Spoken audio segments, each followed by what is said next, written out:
Hello everyone, I'm Tenzing Chuki from class 11, a student of Dr. Graham's Homes. Since we've all been confined at our homes and have not been able to gather and attend classes and school physically, we were unable to perform our home science practicals at school like we used to do. But even during this tough time, we came up with solutions and started working at home in our own kitchens. The students of Home Science Department started preparing our own healthy and tasty recipes and even tried out some new dishes. So these are some of the videos that the students have put together. I hope you enjoy these yummy videos and have a nice time. Thank you.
around and show your face. Let me see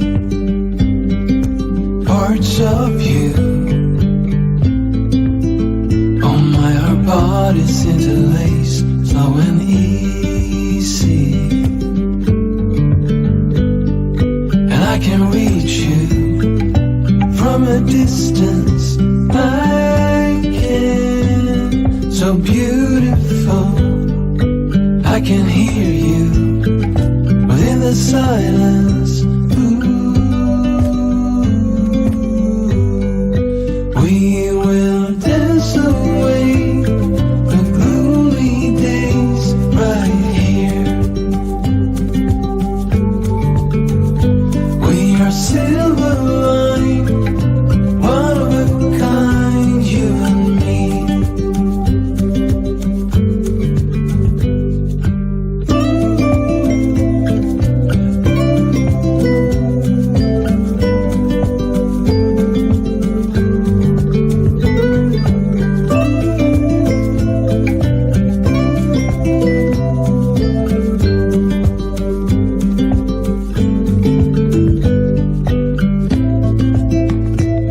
Stay close when it rains, let me keep parts of you. Hand in hand is how we sleep every night. And I will watch you, breath after breath, hold on. So beautiful. And if you fall, I will catch you. Ooh, we will dance away gloomy days right here.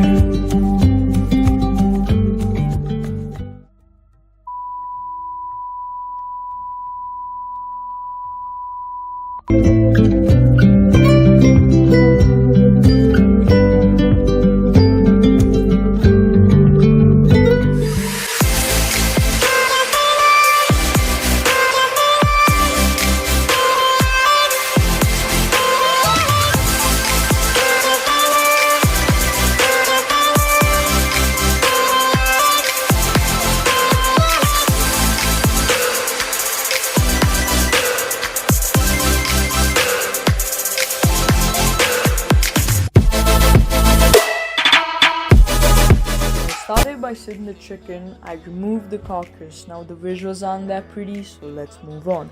Get a nice and sharp knife, clear out the bones well, make sure you do not pierce the skin. The sharper the knife you work with, the lesser chances you have of cutting yourself. Okay, get rid of all the bones, nice and clear surface.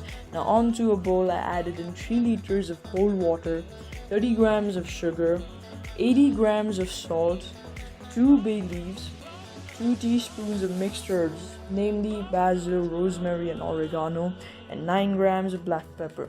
Now mix the brine well and submerge your bird or the chicken and let it sit in the refrigerator for ideally 12 hours. You could leave it there for longer. The longer it stays, the juicier it gets, so better wait. So after 12 hours, your chicken would look like this. Get it out, tap it dry, make sure you do not squeeze out the liquid. At this point, you can put in any seasoning of your choice. I use peri-peri, but salt and pepper would do just fine. Heat up the pan, put in your chicken and let it cook for at least 10 minutes. We're looking for a soft texture on the inside and nice browning on the outside. After that's done, put it aside. Now for the spread, I use 60 grams of mayonnaise, 30 grams of Dijon mustard and some oregano. Salt and pepper are optional, you can use it according to your liking. So after I cook the chicken, I let it sit in the refrigerator for at least 1 hour. When it's nice and cool, it's easier to slice and it tends to hold its shape properly. I took 2 slices of bread, I spread out some of that mayonnaise, I put in some cucumbers, some onions, some sliced cheese and some of that chicken. At this point you can put in some ketchup, some tomatoes, some lettuce, anything that you like. Assemble with fillings and toppings of your choice, cut it through, and that is a perfect homemade sub. I hope you liked it, enjoy. So let's elevate our nacho game. I use some jalapeno flavored nacho chips here. I put in some baked beans and some paneer, but bacon or sausage would taste amazing as well. After that, I put in some cooked bell peppers and some raw onions, freshly grated cheese, crushed black pepper, some oregano, mustard, barbecue sauce, and finished it with habanero and Tabasco peppers. Enjoy!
Jennifer Simran Peter. I am a student of class 12. A unique feature of Dr. Graham's homes is the bond of concern and affection shared between the students of the past and present. The students who pass out are popularly called Old Boys and Girls or OGBs. The people of Kalimpong are proud of the heritage of Dr. Graham's homes. I want to share an interview I had taken of two old girls of Dr. Graham's homes. They are of Kalimpong and they have thriving business in Kalimpong. The first young lady is Vidyashi Pradhan, who passed her ISC in 2011. She has a high quality, well reputed bakery and confectionery in Kalimpong town called Grihasti. The second young lady is Jacqueline Tambang, who passed her ISC in 2012. She has a high quality, well reputed cake enterprise under her own brand name called Eat Cake. Here we go.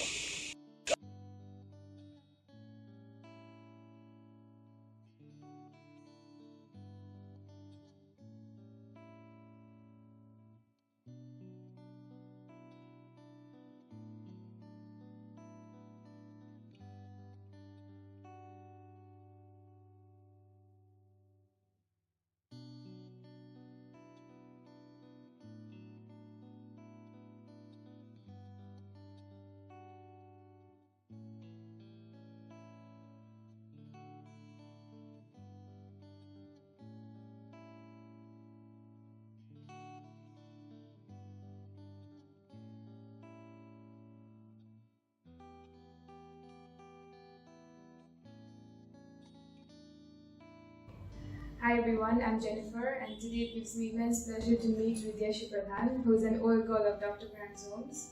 She passed out in 2011 and went to Kolkata for her future studies. Then she came back to Kalimpong to join her family business, that is Grihasti, which is a bakery and a confectionery. Hi Jennifer, it's really nice to have you here, and seeing you in the school uniform is really bringing back memories. Thank you for having me over. Well, so I understand that you've done your college in Kolkata. So what made you come back here? What inspired you to take up this enterprise? So I feel that there's this wrong notion that people follow that being in a small town it doesn't have job security or future. I see so many of younger generation people, they are like migrating to other big cities to actually work for big companies, thinking that that's the way to lead. But in reality I feel that wherever you are, if you put in enough effort and if you are focused and if you do hard work, then you can excel wherever you are. For me personally, I've never been the kind of person who wanted to work in a big company and have that city life. So I was like pretty content with this small town, having your own business. So that is the reason why I thought of coming back, because I feel that people really need to come back and work for their community. Because Kalimpong itself, it's a beautiful place, right? The climate is great, and you really can. It is very like if you can, then you can do a lot. There is a lot of scope which people fail to realize, which I see it changing because I see so many people actually coming back. And I think partially it is all because of the whole COVID situation that people are coming here and like they are being creative and innovative and having different forms of business being created. So I feel that that is changing. So that is the major reason why I came here, because I felt that I, for one, really wanted to do something for my community, to come back and do something for society. So that is why I felt that I wanted to come back. It's really interesting to hear these words from you because, what you said about people thinking that there's no scope in small town and coming back home and stuff. But yeah, I've met many of my friends who are here and many other people who want to pursue their career in different fields, who want to go to different cities and even abroad. They think that they have more scope there. But it's really great and surprising and more interesting to see someone hear someone come back here and give back something to the society. Also, looking back at Dr. Graham's homes, what are the values that you've learned which has helped you to shape your personality and your career? Talking about homes, I feel that homes is a school where you feel very at home, like it is a school where you have that free space to express yourself and be who you are, and you have the option of making mistakes. You are never judged for doing anything wrong or being a particular kind. They just accept you for who you are. So, when you're like at a very young age, if you're exposed to such an environment, then you really are able to grow up as an individual, because you really have that freedom to just be yourself and just explore yourself for who you are, right? And also, I feel the teachers in homes, they are very approachable. So you don't have that fear of not being able to go up to somebody and share your problems, or talk about anything for that matter. So that way you just become a very you are independent, but along with that you just are like as a strong individual, being able to voice your opinions, because I feel those are some very important practices that are necessary, when you're like in a younger age group. So from a very young age, if you're exposed to such an environment, then you grow up to be a much mature and a better individual. Yeah, I agree, and I believe that homes has been a home to many of us, even if people coming from all around the world. Many people come here to study, and it's actually a comfortable space. We can really communicate with teachers, and it's really great to hear these words from you. What is the message that you would want to give to the school-going students and also the college students? So, us being from a generation where we have like such a wide spectrum of options, so I feel that it's really important for an individual to really sit down and channelize what their inner calling is, to really understand what you truly want to do and what you're really passionate for. And just stick to it, and just be committed to it, because I feel that since we have such a variety of options, people tend to get swayed away by decisions which they might second guess their option, and they might be like, oh, I might be good at something else. So you really need to like really sit down and think as to what you really want to do, genuinely are passionate for, and just follow it through, and just be like, and also if you do fail on the initial stages, like you can fail, right? It is not wrong, because like those failures also you get to learn so much from them, because you might fail in a particular thing, but there might be some learning from that very failure, right? So you can't just give up at that moment, you need to like stick to it and just follow it through. And and I guess like how I would put it out there is, I guess you need to be thorough with whatever you decide, like our school motto, thorough. So you really have to like be thorough in whatever you decide to do and just stick to it. Thank you for your great message and advice, and I hope that I will follow it and all the other people watching. It's great words from you, and I just hope everybody else follows also. Thank you. Thank you for having me over. Thank you for taking out your time to have this It's conversation. my pleasure.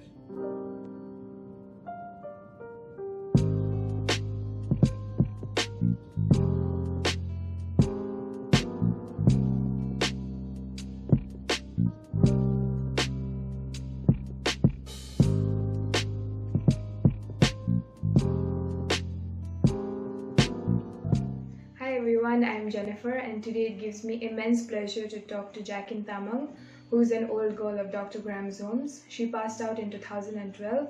She has completed her MA and BEd, and now she owns her own enterprise that is in Kalimpong itself, which is Eat Cake. It is a bakery which mainly specializes on cakes, and we'll be talking to her. So as a student of Dr. Graham's Homes, it's really interesting to know that you're an old girl of Dr. Graham's Homes.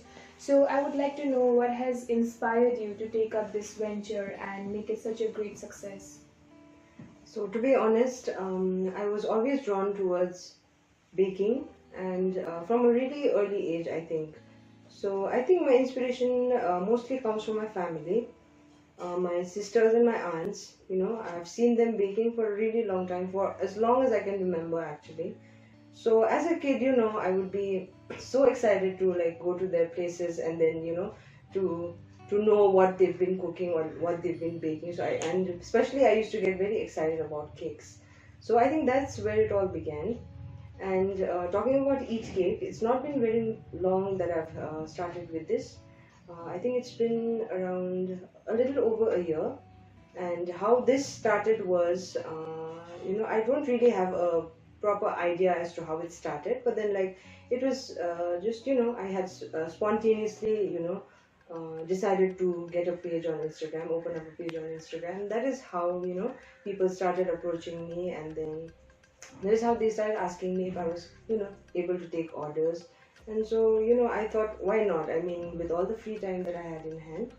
So, yeah, so I think that is the whole story behind it. And I have been taking orders for, like I said, more than a year now. And the experience has been wonderful. It's been overwhelming, all in one, I would say. I mean, there are times where, I feel like, it's not enough, or, like it's not, nothing is working out for me, but then like it's been an amazing experience all in all, and I am so grateful to have received the support and love from people in Canada. So it's really great to know that people have helped you and encouraged you to do what you like and do what makes you happy. And then they've told you to open your own Instagram page and post about your cakes.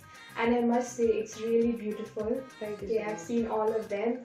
And they say you should do what makes you happy. Right. And I'm really glad that you're doing what makes you happy Absolutely. and make you feel like more like yourself. So looking back at Dr. Graham's Homes, like, are there any values that has helped to shape your personality and your career? Yeah. So yes, of course, I think school plays an important role for you when it comes to your personality development and everything. And one thing that I value the most, and that thing that I learned from DGH, is how to develop my social skills. I mean, that was the place where I got to meet new people. I had to do a lot of interaction, and that is where I got comfortable with students from varied backgrounds, students who speak different languages and all of that. And coming from an all-girls school, it was a little overwhelming for me in the beginning, because I was used to a different kind of environment, a different set of values and everything. So like coming to a new school, it was a little bit difficult, I would say, in the beginning. But DGH makes you feel comfortable wherever you are. Okay, so the environment is very nurturing and people are very warm, and that is how I got used to it, and that is how I developed my personality, I would say, to an extent. And another thing I would like to mention about DGH is DGH has a free space for everyone, I would say. I mean, it does not matter where you're from, it does not matter where you're coming from. There's no such thing as, discrimination or anything as such. Everybody is treated equally. Okay, so, and it also gives you that freedom for you to learn on your own, for you to grow, for you to have new experiences. It's not like you are, monitored by teachers and the faculty members everywhere you go. Everything that you do is not being monitored. So I think that is one of the, nicest things about DGH. And I think that is very important, especially as a teenager. I mean, you need that space, you need that freedom to, explore, and you need time for you to do that, and then, and just learn on your own and learn the way you like to learn, right? So I think, yes, DGH gives you that. So it's really great to hear all these things from you. And as a student myself of Dr. Graham's Homes, I can totally agree with what you've said. And thank you for sharing so much about you. It's been a great pleasure. So is there any message that you would want to give to the young students out there? Yes. As a student, I remember I was confused about so many things, okay? So like, that is something we all can relate to. I mean, we are confused about what the future holds for us, what we want to do, what our interests lie in, and all of that. But I would like to say it's totally okay to be confused. It's totally okay to get lost.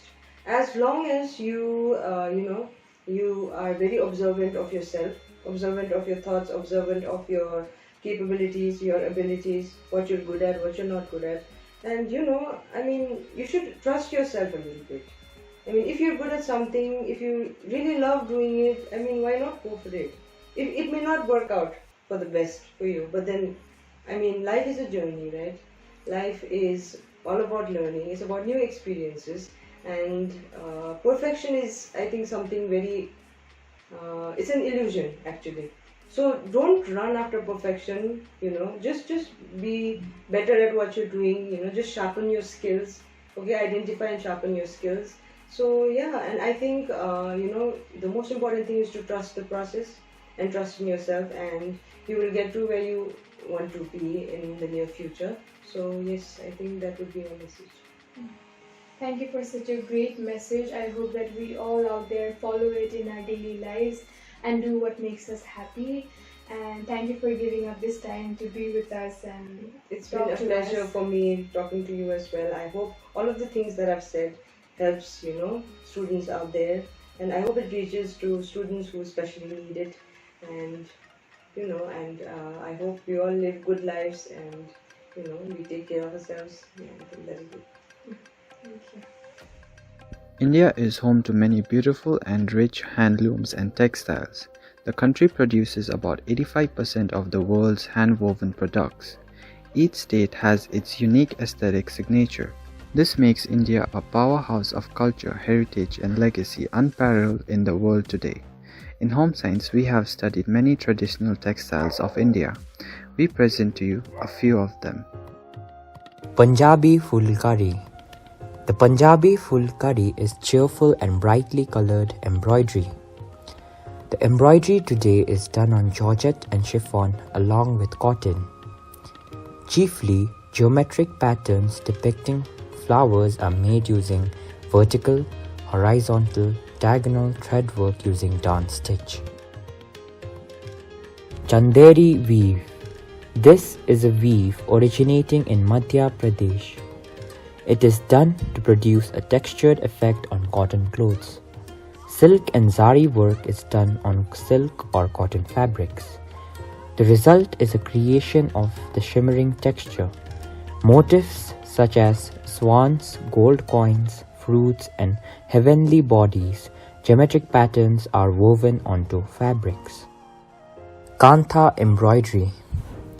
This embroidery has its origin in West Bengal, Odisha, and Tripura. Running stitch on the cloth gives a wrinkled and a wavy effect. Flowers, animals, geometric patterns, and celestial objects feature in the motifs. Saris, dupattas, shirts, and bedspreads are decorated with the kantha stitch. Bandhani dye. The art of bandhani or bandage is a highly skilled process. It originates in Gujarat. The technique involves dyeing a fabric which is tied tightly with thread at several points, producing a variety of patterns. Name of patterns are Chandrakala, Bhavanbog, Shikakari, and so on, depending on the manner in which the cloth is tied. Kalamkari. Kalamkari originates from Andhra Pradesh and Telangana. Initially, it was hand-printed by special tamarind pens. Now block prints are also done on textiles. Scenes from religious mythologies are narrated on the fabric. Flowers, paisleys, peacocks, animals are popular motifs. Natural dyes from plants, animals, minerals, and alum are used for coloring and painting fabrics. Jamdani weave. The Jamdani weave originates in Bengal. Geometric designs, figures, and floral patterns are popular motif of Jamdani.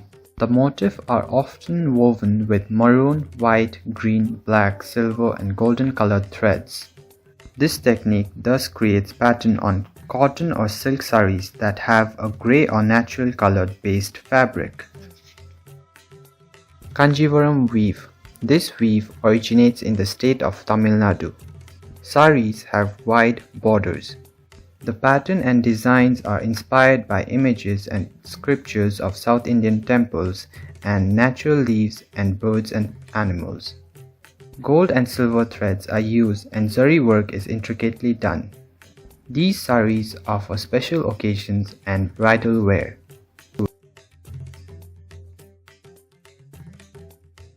Banarasi weave. This weave originates in the ancient city of Varanasi, also called Banaras. Fine silk intricate embroidery and gold and silver brocade or zari are features of this weave. Flora and foliate motifs. Figures, net-like pattern and meena work differentiate the Banarasi silk.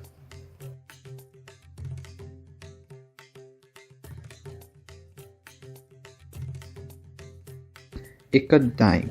This dyeing craft is practiced in Gujarat.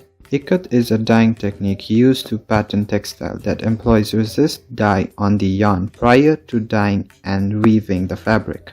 In Ikat, the resist is formed by binding individual yarns or bundle of yarns with a tight wrapping applied in the desired pattern. The yarns are then dyed.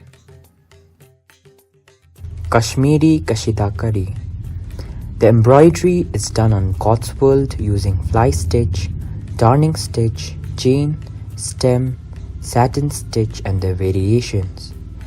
Birds, butterflies, flowers, leaves, fruits, grapes, trees are common motifs of Kashmiri Kashidakari.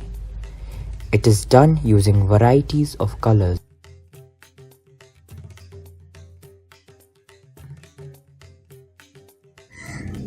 Flowers represent loveliness and beauty. They bring cheerfulness and happiness to our surroundings.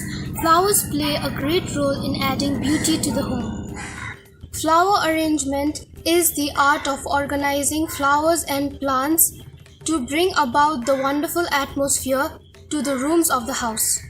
Different leaves, twigs, driftwood, and such natural materials are also used along with the flowers. Materials required for preparing flower arrangements are scissors, wires, pliers, pruning secateurs, nets, oases, and so on. Flower arrangements are therefore essential to decorate the rooms of the home. In spite of the pandemic, some of us have been learning how to do flower arrangements. Here are some arrangements that we have done. I am Pearl F. Rai of class 10 working together with Kritika Chetri. Here we go.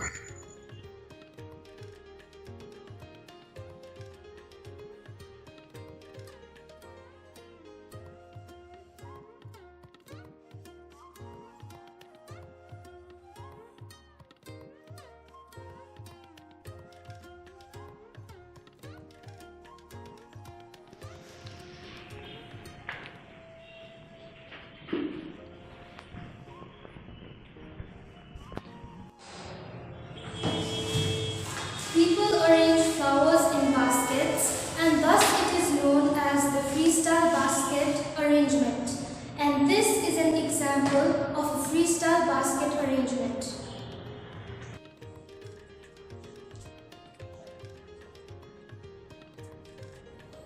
Triangular flower arrangement is a type of flower arrangement in which the flowers are cut and arranged in the shape of a triangle. This is an example of a triangular flower arrangement.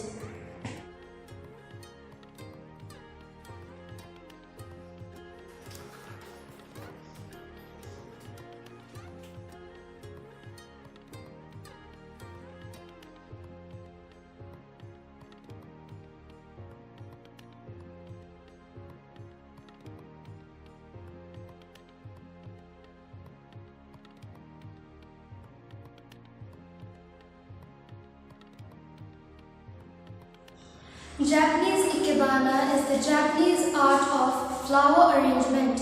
This type of flower arrangement uses flowers in 3 levels termed tenchijin, meaning heaven, earth and mankind.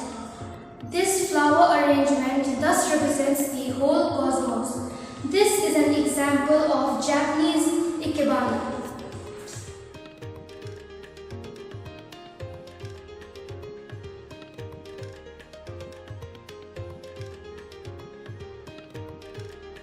A bouquet is a collection of flowers in a creative arrangement.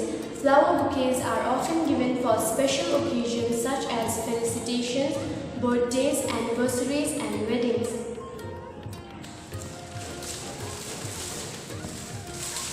Thank you.